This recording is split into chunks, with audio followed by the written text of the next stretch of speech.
Estamos contentos de estar aquí.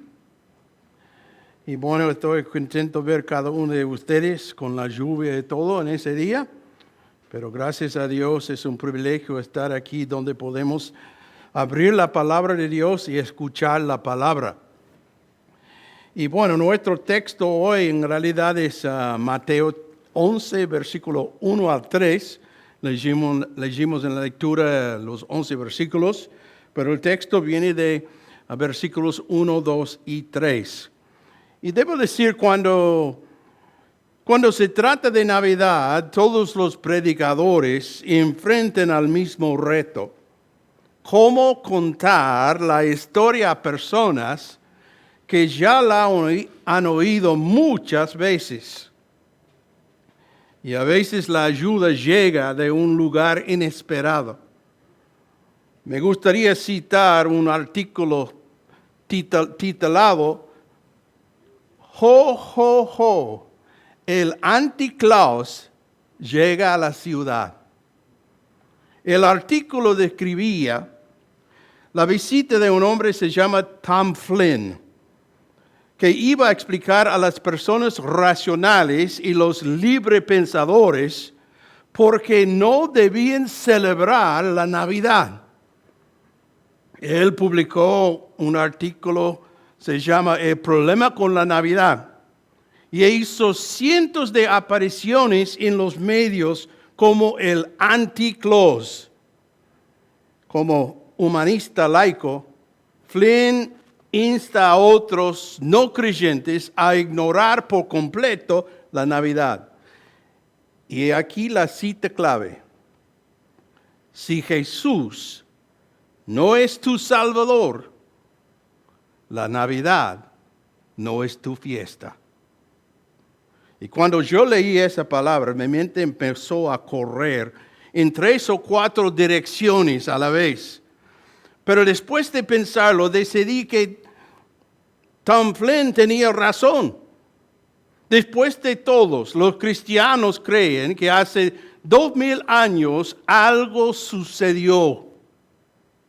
Si Jesús no es tu Salvador, la Navidad no es tu fiesta. ¿Por qué? Hace 2000 años, algo sobrenatural, algo totalmente fuera de lo ordinario, algo humanamente inexplicable pasó. Y nosotros como creyentes creemos que Dios invadió nuestro mundo en la forma de un pequeño bebé. Y es un pensamiento asombroso si se piensa en ello, cosa que rara vez hacemos. Cantamos velado en la carne divinidad, Dios te salve, deidad encarnada, sin reflexionar sobre lo que significan esas palabras. Es más fácil cantar sobre la Navidad que preguntarse a qué se debe. Sucedió algo que nunca antes había sucedido. Sucedió algo que nunca ha sucedido desde entonces. Y creemos que hace mucho tiempo, en un rincón olvidado del Imperio Romano, una pequeña aldea donde no había sitio en la posada, nació un bebé de una joven pareja asustado que lo envolvió en pañales y lo puso en un comedero para los animales. Nadie podía parecer más oscuro. Solo otro bebé judío, otra madre agotada, otro padre preocupado. Jesús no era el único niño de Belén. Desde luego no fue el único bebé que nació aquella noche.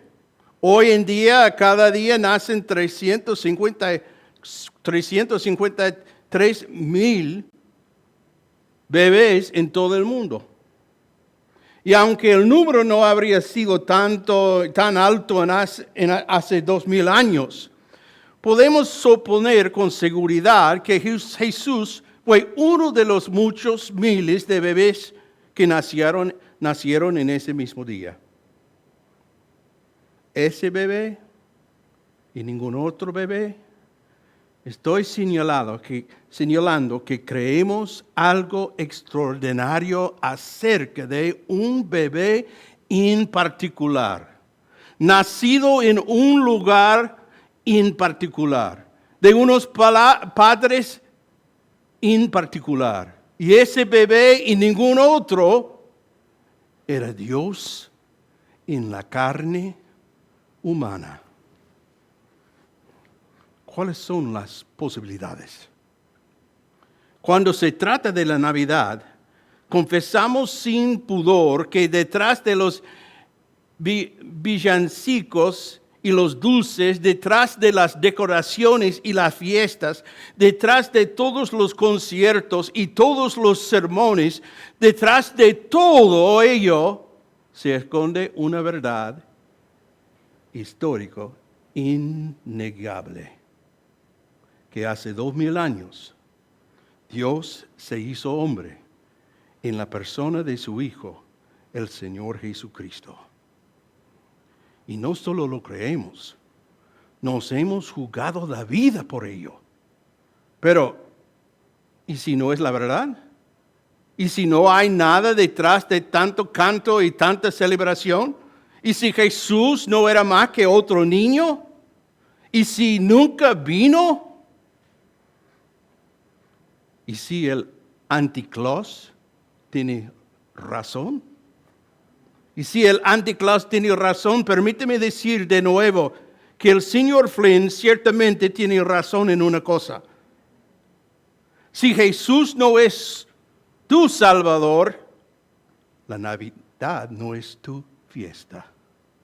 Y cuando lees la historia del nacimiento de Cristo, no puedes pasar por alto el hecho que mucha gente no estaban preparados para su venida. Y mucha gente no lo creyó. Incluso entre las personas que conocían a María y José, había quienes tenían sus dudas. Y la pregunta central se convierte entonces, ¿es verdad? ¿Vino realmente? ¿Es Jesús realmente el elegido? Así que vemos en nuestro contexto una pregunta sincera. Para reflexionar adecuadamente sobre esto, notamos Mateo capítulo 11, versículos 1 a 3. Es la historia de Juan el Bautista, que estaba en la cárcel porque se enfrentó a rey Herodes por su flagrante inmoralidad. Y mientras estaba en la cárcel, Juan el Bautista tenía una pregunta que va directa al corazón de la Navidad. Versículo 1 dice, cuando Jesús terminó de darles esas instrucciones a los 12 discípulos, salió a enseñar y predicar en las ciudades de toda la región. Juan el Bautista, quien estaba en prisión, oyó acerca de todas las cosas que hacía el Mesías. Entonces envió sus discípulos para que le preguntaran a Jesús, ¿eres tú el Mesías a quien hemos esperado o debemos seguir buscando a otro? Así que el título de ese mensaje es, ¿eres tú? ¿Eres tú? ¿Eres realmente el Hijo de Dios o debemos buscar a otro? Puede que esas preguntas te parezcan sacrílegos, pero a Dios no. No le intimida su escepticismo ni la avergüencen tus dudas. Al fin y al cabo están en juego cuestiones eternas. Si Jesús es el elegido, será mejor que estés seguro en ello. Si no lo es, será mejor que lo averigüemos cuanto antes para poder descubrir quién es elegido y seguirle. Así que con esta pregunta sincera, tenemos una respuesta seplugo. Jesús, ¿Eres tú? Hay muchas líneas de evidencia que podríamos seguir para responder a esa pregunta. Pero quiero centrarme en uno que los judíos del primer siglo habrían entendido. Los eruditos bíblicos nos dicen que en el Antiguo Testamento contiene más de 300 referencias al Mesías venidero. Y si empezamos en Génesis y llegamos hasta Malaquías, podemos encontrar algo sobre el Mesías prometido en prácticamente todos los libros. De esos cientos de referencias, quiero centrarme solamente en 7 profecías. La primera, nacido de una mujer. Comenzamos en Génesis capítulo 3, versículo 15, que nos remonta a los albores de la humanidad en los momentos posteriores a que Adán y Eva pecaran por primera vez contra Dios. Sintiendo las punzadas de la culpa y la vergüenza, se escondieron del Señor.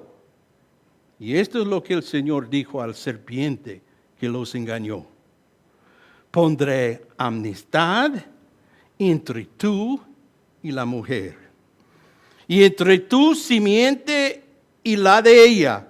Su simiente te aplastará la cabeza, pero tú le herirás el talón.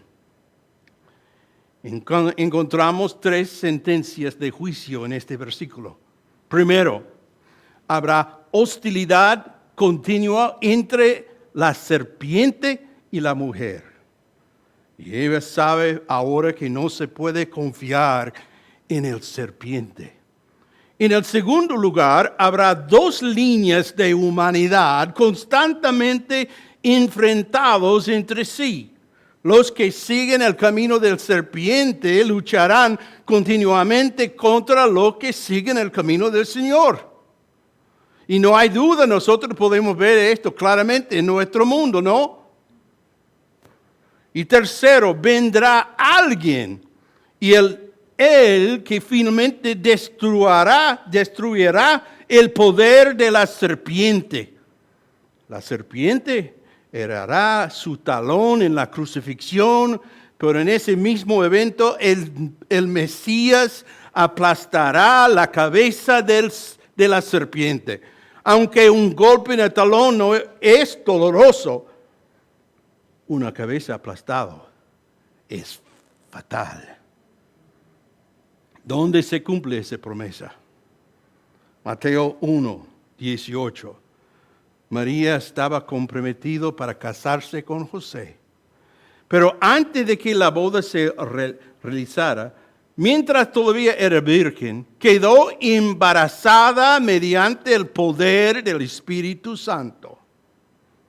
Y luego podemos saltar a Gálatas capítulo 4, versículo 4. Sin embargo, cuando se cumplió el tiempo establecido, Dios envió a su Hijo, nacido de una mujer y sujeto a la ley. Así que Él nació de una mujer. Número 2, un descendiente de Abraham. Y este es fácil de ver. Simplemente vaya al primer versículo del Nuevo Testamento. Mateo capítulo 1, versículo 1 dice, el siguiente es un registro de los antepasados de Jesús el Mesías, descendiente de David y de Abraham. Y sabemos por Génesis capítulo 12 que Dios tenía la intención de bendecir a todo el mundo a través de la descendencia de Abraham. Pero él era un anciano y no tenía ningún hijo. ¿Cómo lo haría Dios? Hizo un milagro en el cuerpo de Abraham y en el de Sara, de modo que Abraham tenía 99 años y Sara 89. Y Dios les dio una fuerza sobrenatural para que ellas concibieran. E Isaac nació cuando Abraham tenía 100 años y Sara tenía 90. Entonces comienza la línea. Abraham, Isaac, Jacob, los hijos de Jacob, las 12 tribus, la nación de Israel. 2000 años después, Jesucristo nació como parte de la línea de Abraham. Número 3, de la tribu de Judá. Considera la palabra de Génesis 49:10. El cetro no se apartará de Judá, ni la vara del mando de sus descendientes, hasta que venga aquel a quien le pertenece, aquel a quien todas las naciones honrarán. En un lenguaje poético y críptico, el anciano Jacob predice que Mesías, que tenía el cetro de poder y el bastón de mando, vendrá de Judá. Un día, todas las naciones le rendirán homenaje. Y qué día precioso será. Número 4.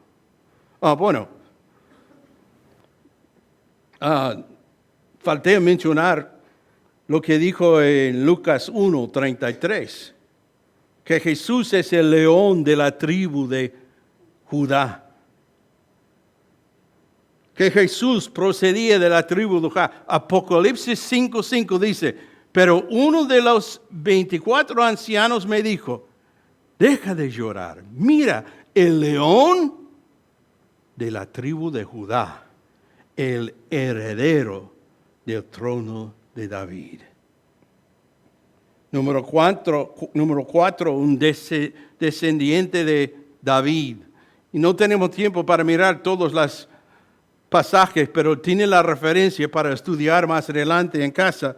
En 2 de Samuel 7:12-16, Natán acude a David y le promete que nunca le faltará un descendiente que se siente en el trono de Jerusalén. Y luego Jeremías 23:5 aclara la promesa afirmando que vendrá un gobernante que será una rama justa, descendiente de David, y gobernará con sabiduría y entendimiento. ¿Quién podría ser? Volvemos de nuevo a Mateo 1:1. Jesucristo, el Hijo de David. Y cuando Gabriel se acercó a María, le dijo que el hijo que daría a la luz se llamaría Hijo del Altísimo. Y el Señor Dios le dará el trono de David, su padre. Número 5. Anunciado por Juan el Bautista. Cuando Isaías profetizó 700 años antes de Cristo, predijo un precursor que anunciaría la venida del Mesías. Isaías 43 dice que clamará en el desierto. Malaquías 3:1 dice que despejará el camino para la venida del Señor. Ahora vamos a Marcos 1. Y cuando Marcos cita el Antiguo Testamento, combina Isaías 40 con Malaquías 3. Y inmediatamente después presenta a Juan el Bautista. Versículo 4 comienza de esta manera. Este mensajero era Juan el Bautista. Tenemos Isaías 40, Malaquías 3. Se cumplieron en Mateo 3, Mateo 11, Marcos 1, Lucas 1 y Lucas 7. Los escritores del Nuevo Testamento entendieron que en ese pasaje del Antiguo Testamento se cumplieron en el ministerio de Juan el Bautista. Número 6. Nacido de una virgen. Cuando el rey Acaz dudó la promesa de Dios, el Señor le dijo, voy a enviarle una señal que te sorprenderá. Isaías 7:14, muy bien, el Señor mismo les dará la señal. Miren, la Virgen concebirá un niño, dará a luz un hijo, y lo llamarán Emmanuel, que significa Dios está con nosotros.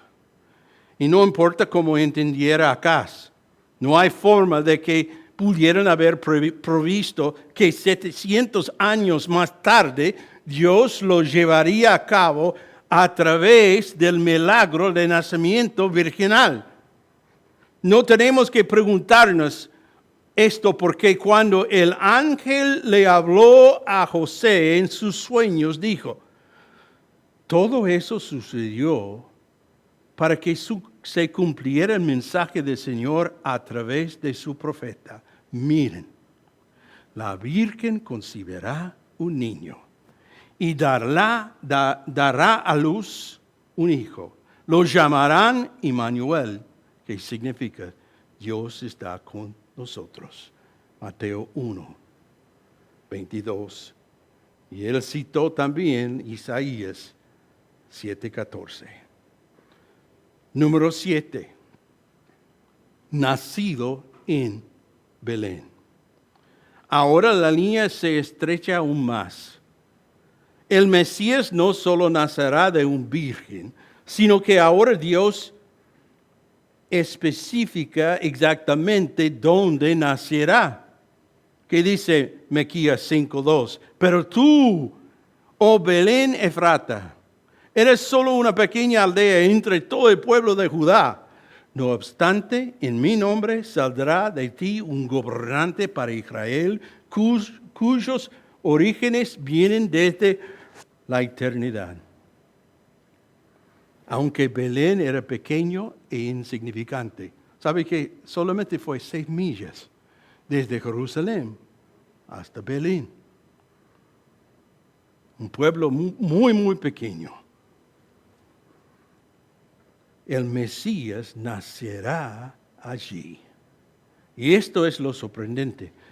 Miqueas profetizó 700 años antes del nacimiento de Cristo. ¿Y saben una cosa?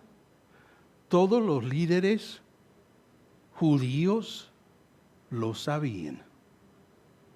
Sabemos que lo sabían porque cuando los reyes magos se presentaron en Jerusalén buscando el rey de los judíos que había nacido, el rey Herodes preguntó a los escribas al respecto y ellos les citaron a Herodes Miqueas 5:2. Como diciendo, eso es fácil. Todo el mundo sabe que el Mesías nacerá en Belén. Y puede leer sobre esto en Mateo capítulo 2, versículos 1 al 6.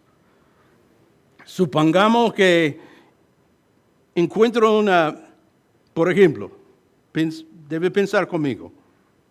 Supongamos que encuentro una tablilla antigua enterrado en el patio de mi casa. Hago traducir la extraña escritura y está fechado en 1315, hace 700 años. Y los eruditos me dicen que dice, he aquí que un predicador y su mujer concebirá y darán a luz un hijo. Se llamará Steve. Nacerá en el Hospital Bautistas de Thomasville, Georgia. Se casará en 1953 y se casará con Patricia y tendrán 3 hijos que van a servir al Señor también. Si te dijera que tengo una tableta así, probablemente dirías que me he vuelto totalmente loco. Si fuera así, sería asombroso. Pero esta profecía de Miqueas no es una ilustración inventada por un sermón. Predijo dónde nacería Cristo con 700 años de antelación.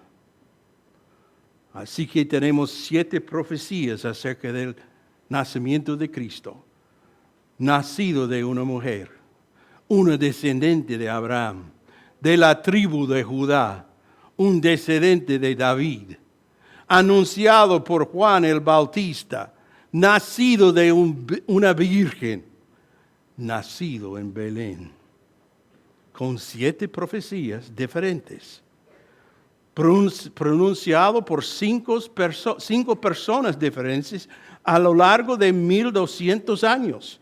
Y todas ellas se cumplieron en el nacimiento de Cristo. Isaías 9:6 dice, pues nos ha nacido un niño, un hijo se nos ha dado.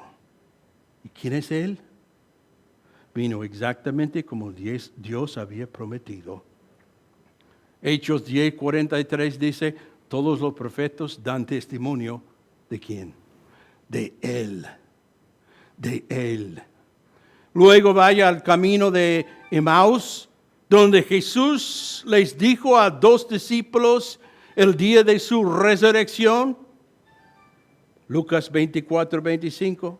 Qué necios sois, que tardáis en creer todo lo que han dicho los profetas.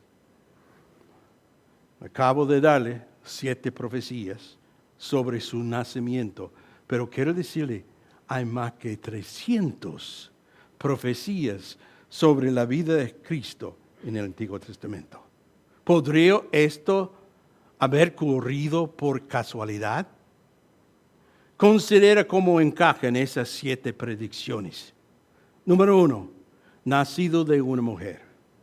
Bueno, mucha gente encaja en esa categoría. Todos nosotros en realidad. Número 2, descendiente de Abraham. Eso lo reduce un poco. Número 3, de la tribu de Judá. Ahora es más estrecho. Número 4, un descendiente de David. Más estrecho aún. Número 5, anunciado por Juan el Bautista. Eso es muy estrecho. Número 6, nacido de una virgen. ¿Sabe una cosa? Aquí tenemos una categoría de solo uno. Y número 7, nacido en Belén. Y eso es extremadamente específico. Y cuando consideras todas las pruebas, tienes que admitir que solo una persona encaja en todos estos detalles. Y estoy aquí para anunciar, esa persona es Jesucristo. No podría ser nadie más. Solo Jesús encaja todos los detalles. Supongo que alguien podría decir, sí, es verdad, pero ese ocurrió por casualidad. Bueno, se podría decir esto, pero ¿cuáles son las probabilidades? Un matemático llamado Peter Stoner investigó esa misma cuestión. Y en lugar de analizar 300 profecías diferentes, se preguntó, ¿cuáles son las probabilidades de que solo 8 de esas profecías ocurrieron por casualidad? Y después de hacer los cálculos, y gracias a Dios porque no soy bien con la matemática, pero él hizo la investigación y llegó a la conclusión de que las probabilidades eran de 1 en 10 a la 17ª potencia. Difícil para mí entender eso. Si lo escribiría sería, y yo tenía que buscar esto en el diccionario, porque tenemos, 1000, luego 1,000,000, 1,000 millones, 1 billón, 4 trillón y luego 1 quintatillón. Y es 1 en 1 quintomillón. Increíble. Y si tomaras esa cantidad de, las monedas, un dólar de plata, y los esparcerías por Texas, cubrirían el estado a medio metro de profundidad con esas monedas. Y ahora coge uno de esos dólares, márcalo con un X rojo y tíralo a azar en ese montón de dólares de plata. A continuación, venda los ojos de un voluntario. Pídale que encuentre ese dólar de plata marcado en su primer intento. Y esa es la misma probabilidad de que 8 predicciones sobre Cristo se cumplirán por casualidad. Sin embargo, Cristo cumplió más que 300 profecías. Lo que decimos es que al llegar a la historia de la Navidad, o bien ocurrió por casualidad, o bien es el Hijo de Dios que vino del cielo de la tierra. Y ahora quiero hablar con usted personalmente. Esto me lleva de nuevo a la pregunta que Juan Bautista hizo a Jesús en Mateo 11. Es interesante que Jesús no le respondieron apelando a la profecía cumplida. Es interesante que Jesús no respondieron apelando de esa manera.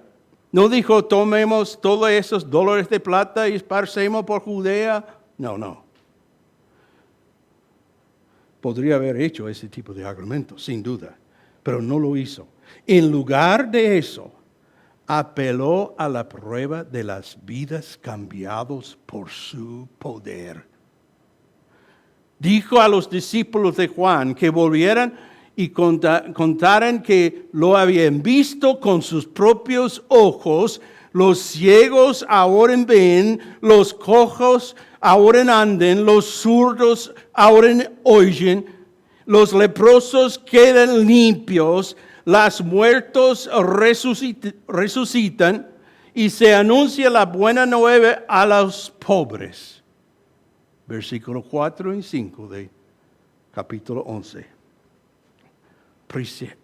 Precisamente porque cumple todas las promesas, es capaz de hacer esos milagros. Todo va unido. Las profecías establecen que su identidad. Los milagros demuestran su poder. Y ahora en esa época de Navidad, ¿qué va a hacer con él?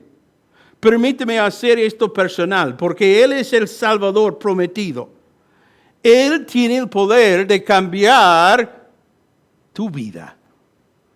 Y si Él no es el cumplimiento de esas predicciones, entonces no tiene ningún poder. Pero como cumplió perfectamente las profecías del Antiguo Testamento, tiene el poder de cambiar tu vida hoy en día. Y eso me lleva al nuevo Anticlos, que dijo, si Jesús no es tu Salvador, la Navidad no es tu fiesta.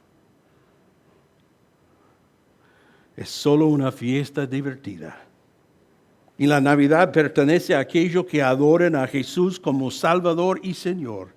Pertenecen a aquellos cuyas vidas han sido cambiados por el poder de Dios. Todos los demás están afuera. ¿Es Él el Mesías? ¿El elegido? Sí, lo es. Pero mi pregunta esta mañana, ¿es tu Salvador? No puedo responder a esa pregunta por ti. Tienes que responderla por ti mismo. Y después de todo lo que he dicho, puede que te vaya riendo. Esa es tu lección. Pero sigue siendo Él. Puede que digas, no lo necesito. No le necesito. Pero estoy aquí para recordarle. Sigue siendo Él. Puedes decir, bueno, discutamos un poco más. Y cuando la discusión termina, Él sigue siendo el elegido.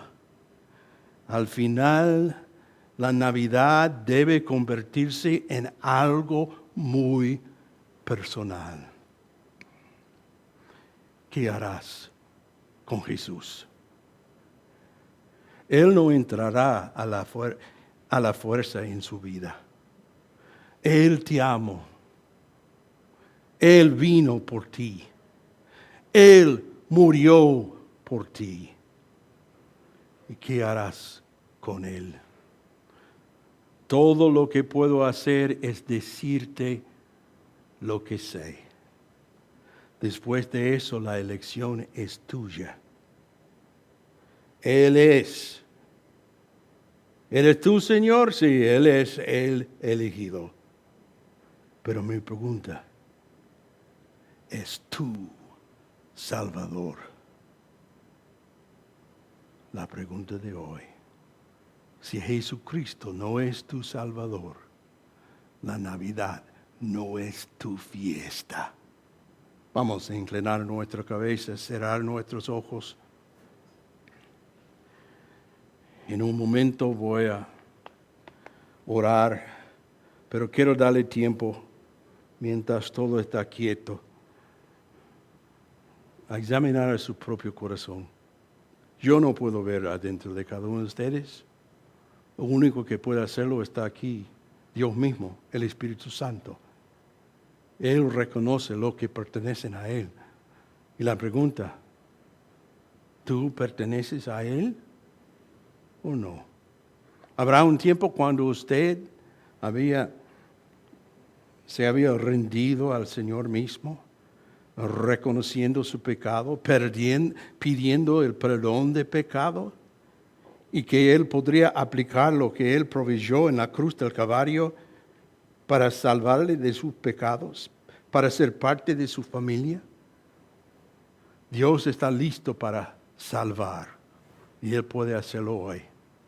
Creyentes, hablando de su vida ahora, ¿estás fiel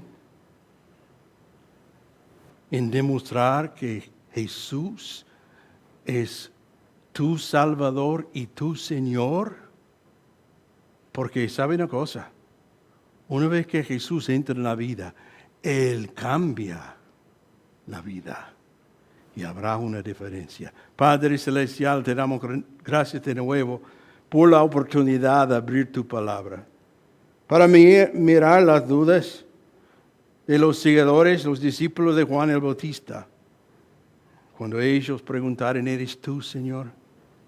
¿O debemos buscar otro? Gracias a Dios tenemos la palabra.